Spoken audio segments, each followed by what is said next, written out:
In today's world, there's a lot of competition because the tools are easy to use and there's a lot of good AI tools out there. Well, in the midst of that, you've got to find out how do you stand out as imminent in the market. Well, there's a book out that I saw just a little while ago, and I knew I had to share this with you because we talk about AI all the time here. This is going to give you a chance to take that AI and use it to get the imminence that you need. And the book is called Market Eminence: 22 Strategies to Build a Personal Brand, to Become a Business Celebrity, and to Drive Unstoppable Growth. It's written by certified speaking professional, CSP, David Newman.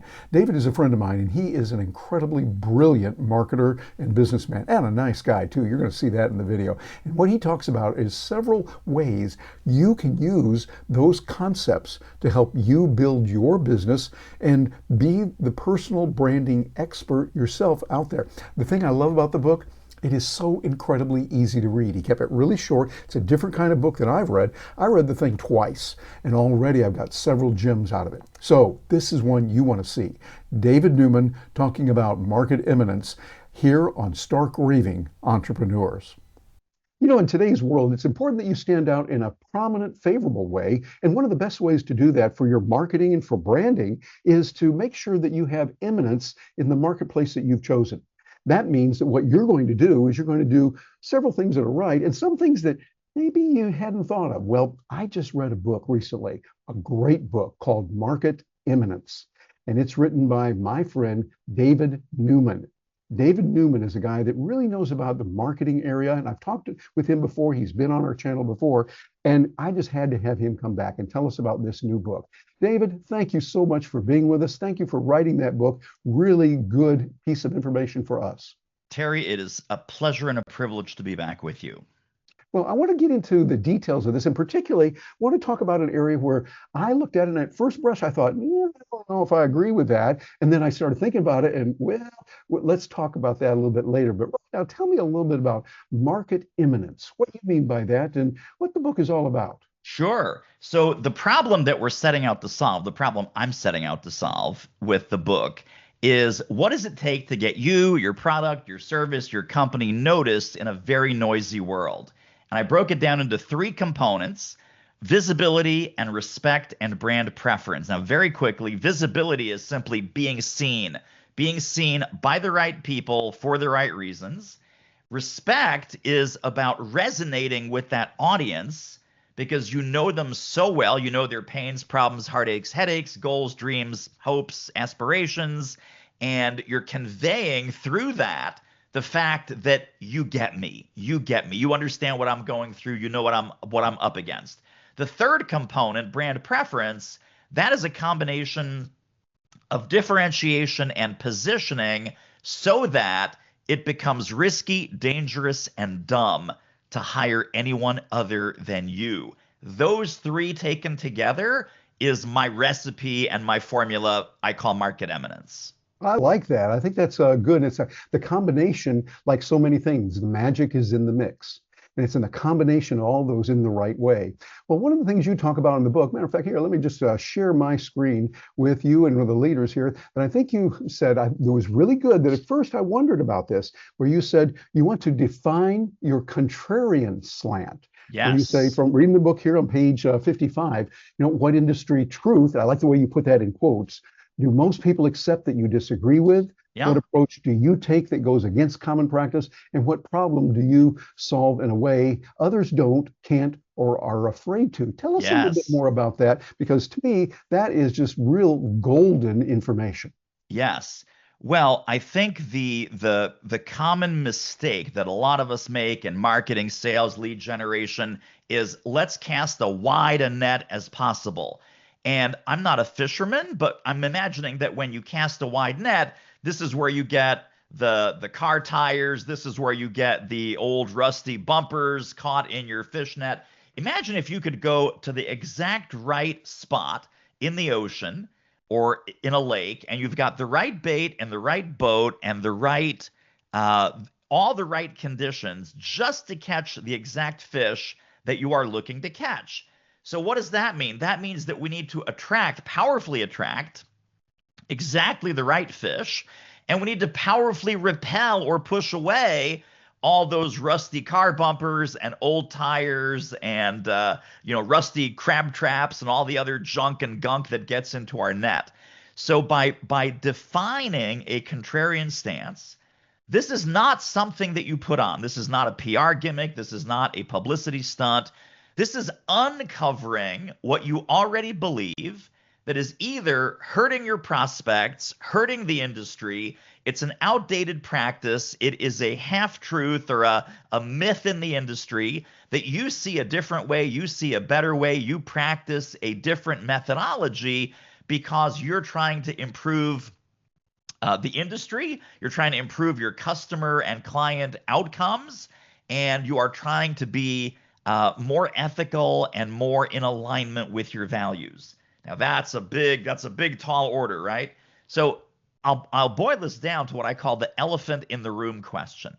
The elephant in the room question, and some of the prompts are more detailed in the book, obviously, but think about what harsh truth about your industry are clients desperate for someone to finally acknowledge openly. That everyone kind of knows this is kind of the dirty secret. This is like crazy Aunt Ethel who you've got trapped up in the attic. You can tell people there's no crazy Aunt Ethel up in the attic, but she's up there singing, she's banging her broom on the walls. My friends, she's up there.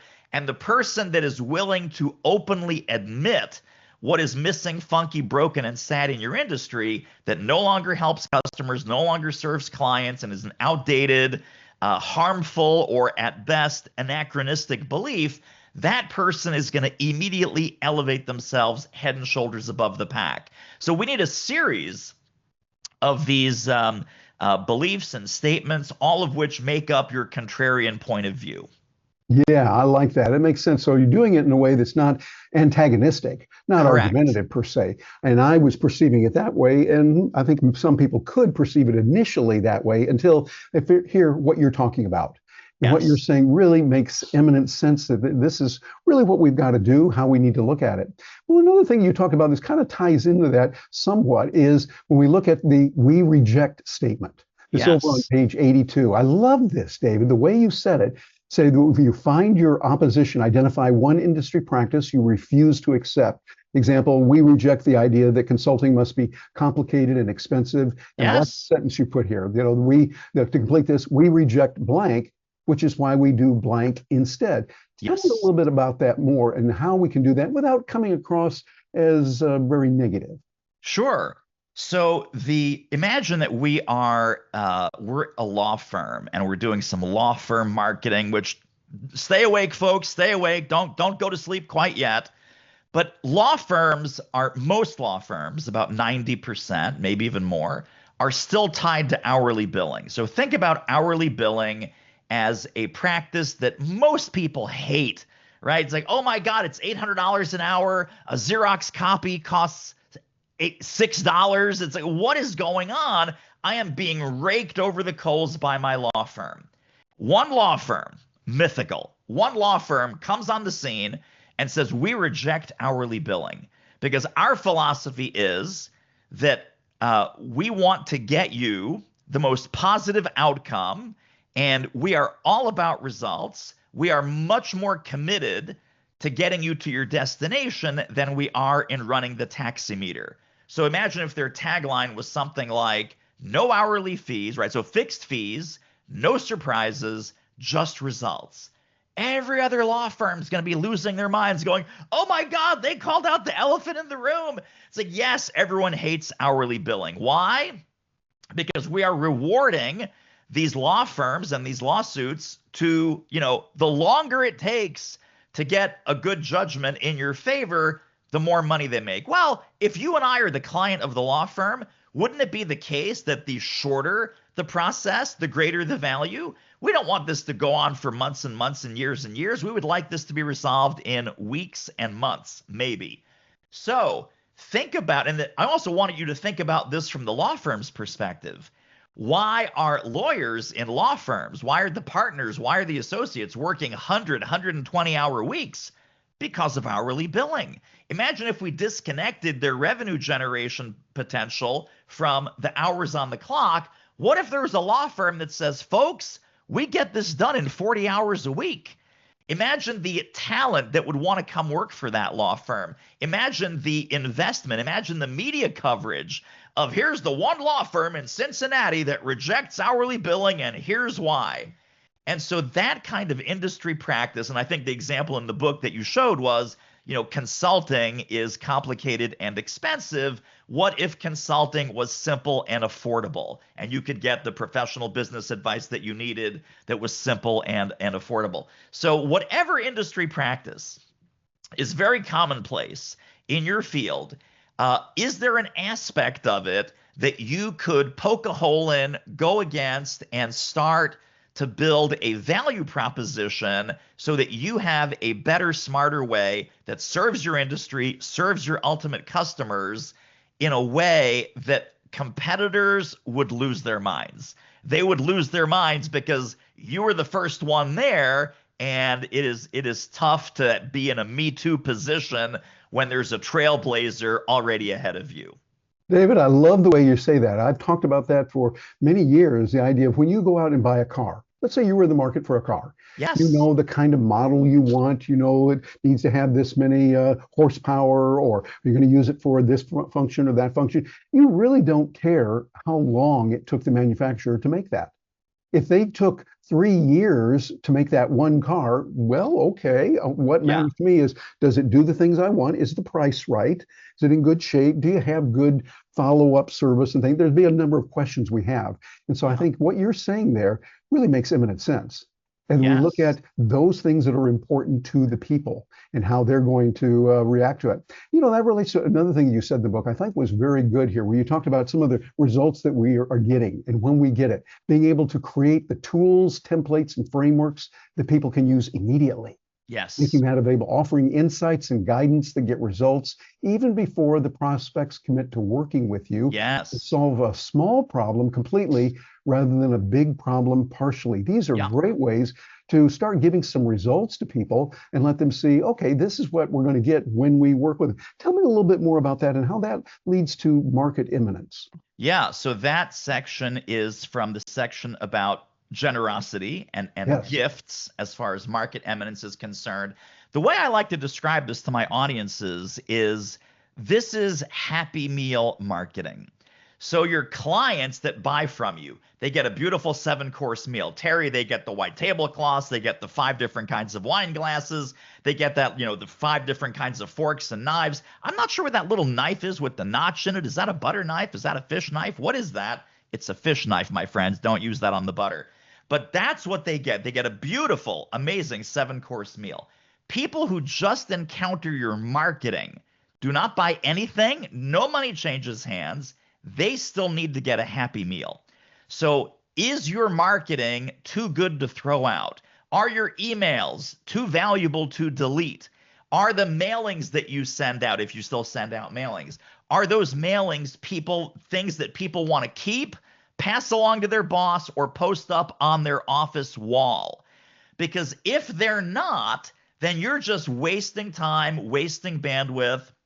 There's nothing valuable in what you're saying until people buy from you. So obviously, everyone listening, once people buy from you, once there's a transaction going on, you are amazing, you are fantastic, you are brilliant at the work you are doing.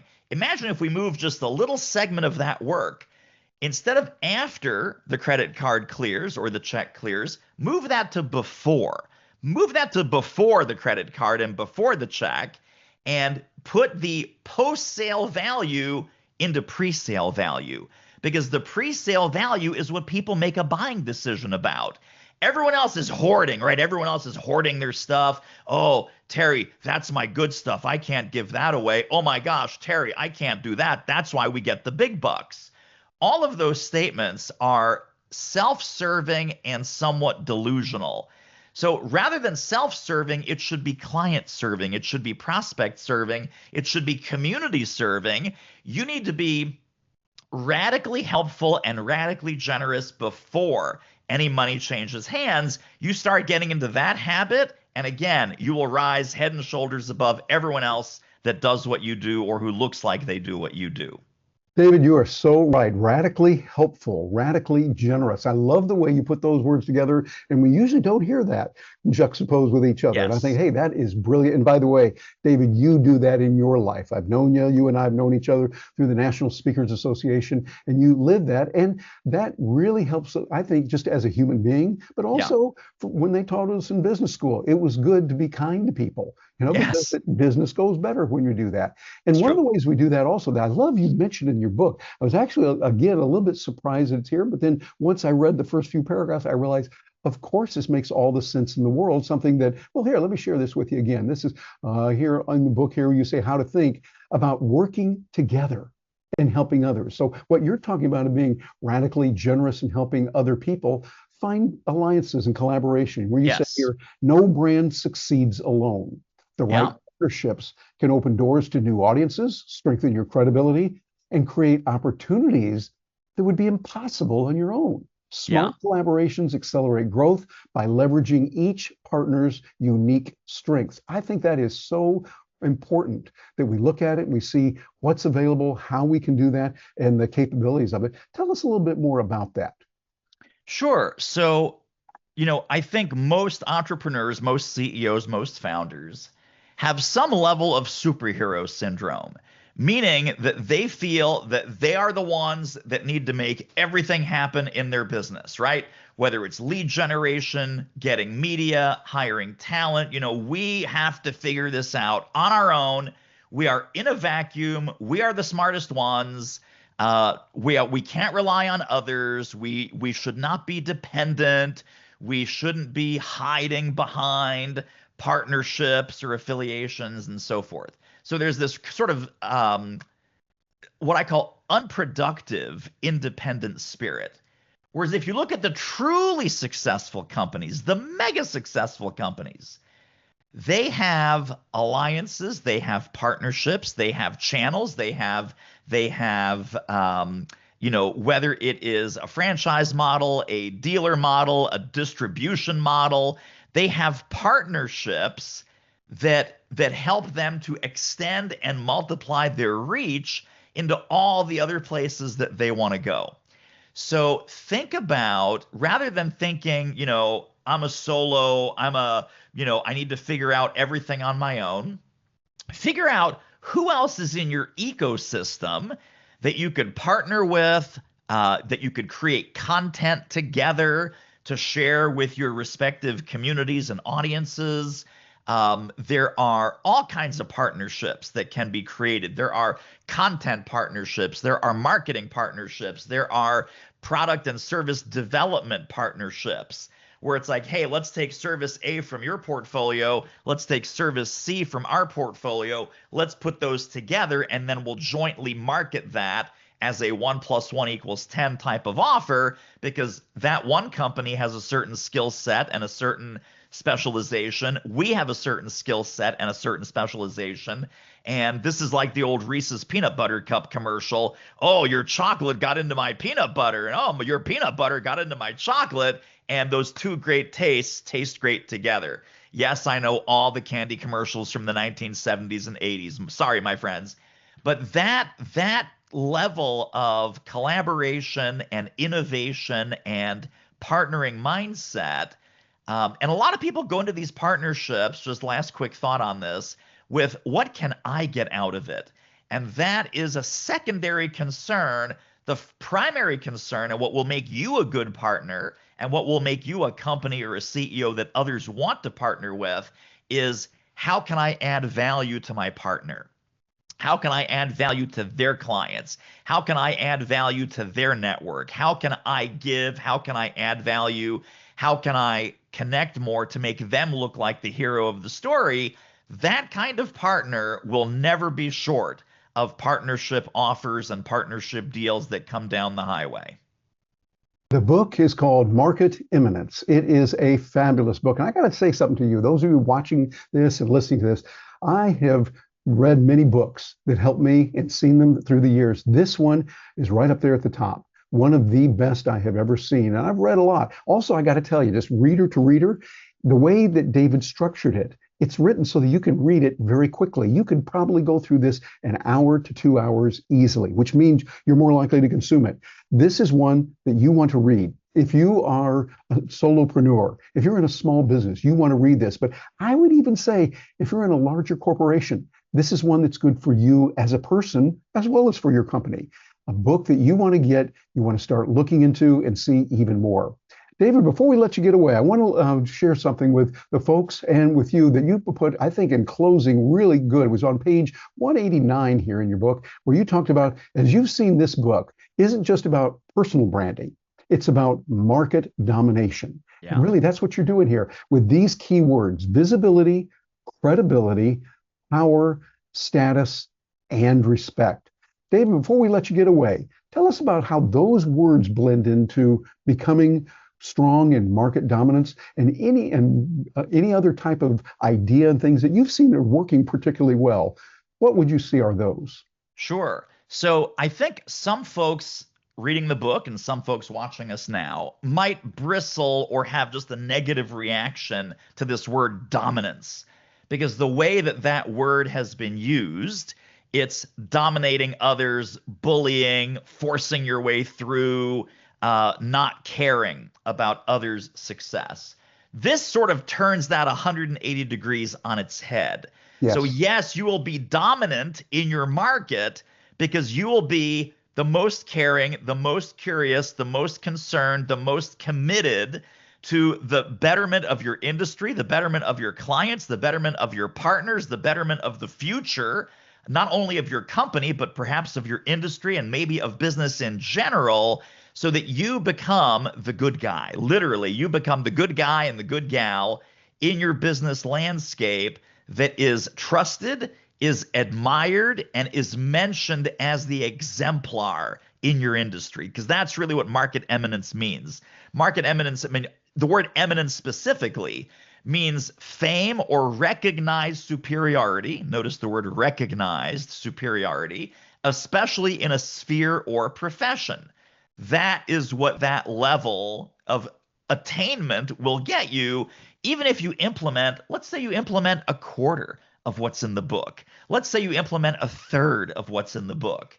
The bar is so low because all your competitors are playing it safe, and none of them are doing any of these things because they're so committed to blending in. And if you're willing to just take a couple of initial baby steps, test the waters, see what Terry and I are talking about, I think you will start to see some amazing results coming back from the marketplace. Absolutely. David, you have put forth a book that is really game-changing, helping many of us. I know for me, it really has, and I greatly appreciate what you have done, my friend. We're putting that out there together. And for those of you that are watching this, think about what we've got here. This is a book that I highly recommend you get into because it's, again, very easy to read. I have read the book not once, but twice already, and plan to go back, do it many more times because, first of all, again, it's real easy, succinct bites, very easy to use, and it can definitely change the way that you look at it. Be careful because you might be like me, where I initially hear a term, I think, oh, I don't know about that. Well, when you read about it, you go, oh, okay, it enlightened me. Let me see it from a different point of view that I really like, and I'm glad that I did. So, David, before you leave, how can someone get in touch with you if they say, hey, I want to get to know this guy, David, a little bit more? How can they reach you? Sure. So two things. The first thing is if they want to get more into the market eminence methodology, training, and tools, there's all sorts of freebies, free bonuses, training, worksheets, some AI prompts that will help you implement some of the ideas in the book. That's at marketeminence.com. And then the rest of my empire is at doitmarketing.com. And that's where you can get in touch. That's where there's a blog, there's a podcast, there's all kinds of other free resources. But the primary place to go to get these ideas that Terry and I are talking about is marketeminence.com. Very good. Well, David, thank you for being here. And thank you, dear viewer, dear listener, as you're reading this and watching it and seeing what's available. This is something you want to look into. See what is available and how you can really have eminence in your marketplace. This is critical for you to help others in many different ways. This is what Gina and I do at Stark Raving Entrepreneurs, helping people like that. And starkravingentrepreneurs.com would be where we can get in touch with you, where you can reach us and find out information as well.